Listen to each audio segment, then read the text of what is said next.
ஒரு முடிவு உங்க வாழ்க்கையே மாத்தலாம். அதனால அவசரமா முடிவு எடுக்காதீங்க. இந்த டியூஸ்டே சீரீஸ்ல நம்ம வாழ்க்கையோட ஏதாவது ஒரு சுச்சுவேஷனுக்கு திருக்குறள் என்ன சொல்லுது அதை பத்தி நம்ம பேச போறோம். புக்ல படிச்சு மறந்துடுற திருக்குறள் இல்லை, நம்ம லைஃப்ல நடக்கிற ரியல் லைஃப் சுச்சுவேஷனை அதை கனெக்ட் பண்ணி பார்க்க போறோம். கேரியர், ரிலேஷன்ஷிப், ஃப்ரெண்ட்ஷிப், கோபம், கஷ்டம், அதோட முடிவுகள், நம்ம எல்லாருக்கும் ரிலேட்டடாக இருக்கிற அந்த வாழ்க்கை சம்பவங்களோட திருவள்ளுவர் சொன்ன வார்த்தைகளுக்கு இன்னைக்கு வாழ்க்கையில் என்ன அர்த்தம் இருக்குன்னு பார்க்கலாம். அந்த வகையில் இன்னைக்கு ஒரு முடிவு எடுக்கிறதுக்கு முன்னாடி ஏன் நாம் கொஞ்சம் நின்று யோசிக்கணும், அதை பற்றி தான் பார்க்க போகிறோம். இன்னைக்கான திருக்குறள், எண்ணி துணிக கருமம் துணிந்த பின் எண்ணுவம் என்பது இழுக்கு. எண்ணி துணிக கருமம் துணிந்த பின் எண்ணுவோம் என்பது இலக்கு. அதாவது எதையும் செய்யறதுக்கு முன்னாடி நல்லா யோசிச்சு செய்யணும், செஞ்சுட்டு அதுக்கப்புறமா யோசிக்கிறது தான் தப்பு. இந்த ஒரு குறள் இன்னைக்கு நம்ம வாழ்க்கைக்கு எவ்வளவு பொருத்தமா இருக்குன்னு பார்க்கலாமா?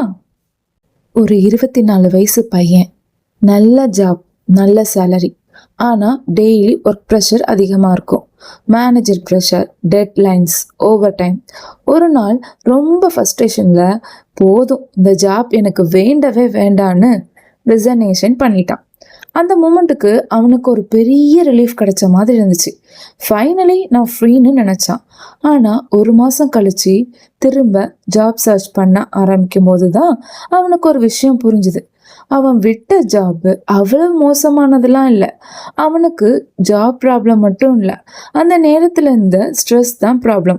கொஞ்சம் நிதானமாக யோசிச்சிருந்தா முதல்ல வேற ஏதாவது ஜாப் சர்ச் பண்ணிட்டு ஒரு ஆஃபர் கிடைச்சதுக்கு அப்புறம் ரிசைன் பண்ணியிருக்கலாம். ஆனால் அவன் என்ன பண்ணான், முதல்ல முடிவெடுத்துட்டான், அதுக்கப்புறம் யோசிச்சான். இதே மாதிரி இன்னொரு சிச்சுவேஷன், ஒரு பொண்ணு ரிலேஷன்ஷிப்ல இருக்கா. ஒரு நாள் 2 பேத்துக்கும் ஒரு பெரிய ஆர்கியூமெண்ட். அந்த நேரத்தில் ரொம்ப கோபம் வந்துடுச்சு. அவள் உடனே ஒரு மெசேஜ் அனுப்பிட்டா, நம்ம ரிலேஷன்ஷிப் இதோட முடிஞ்சுது. அந்த ஒரு நிமிஷத்தில் அவளுக்கு ரிலீஃப். ஆனால் அடுத்த நாள் கோபம் போயிடுச்சு, மைண்ட் காம் ஆயிடுச்சு. அப்பந்தான் நான் இதை கொஞ்சம் யோசிச்சு பண்ணியிருக்கலாமோ அப்படின்னு தோணுச்சு. ஆனால் அந்த மெசேஜ் ஏற்கனவே போயிடாச்சு. சில வார்த்தைகளை டெலீட் பண்ணிடலாம், ஆனால் அந்த வார்த்தைகளோட ஒருத்தரோட மனசில் ஏற்பட்ட ஹர்ட்டை எப்பவும் டெலீட் பண்ண முடியாது தானே. அதனால தான் கோவம் வந்த நேரத்தில் முடிவெடுக்காமல் இருக்கிறது கூட ஒரு பெரிய மெச்சூரிட்டி. கேரியராக இருந்தாலும் சரி, ரிலேஷன்ஷிப், ஃப்ரெண்ட்ஷிப், எதுவாக இருந்தாலும் சரி, லைஃப்பில் ஒரு டிசிஷனாக இருந்தாலும் சரி, அந்த ஒரு நிமிஷம் மட்டும் பாஸ் பண்ணி பாருங்க.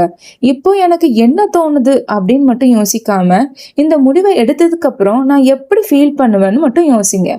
ஏன்னா ஒரு நிமிஷம் கோபம் கடந்து போயிடும், ஒரு நிமிஷம் ஃப்ரஸ்ட்ரேஷனும் கடந்து போயிடும். ஆனா அந்த நேரத்துல எடுத்த முடிவோட விளைவுகள் நீண்ட காலத்துக்கு இம்பேக்டா இருக்கும் நம்ம வாழ்க்கையில. அதனால அடுத்த தடவை ஒரு பெரிய முடிவு எடுக்க போறீங்கன்னா அவசரப்படாதீங்க, ஒரு நிமிஷம் நின்று யோசிச்சு பாருங்க. ஏன்னா முடிவு எடுக்க கொஞ்சம் நேரம் எடுக்கலாம், ஆனா தவறான முடிவுக்கு பிறகு வருத்தப்படுற நேரத்தை குறைக்க முடியாது.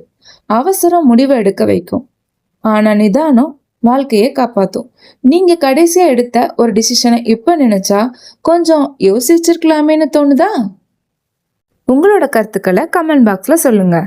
Stay tune, don't forget to follow. Bye.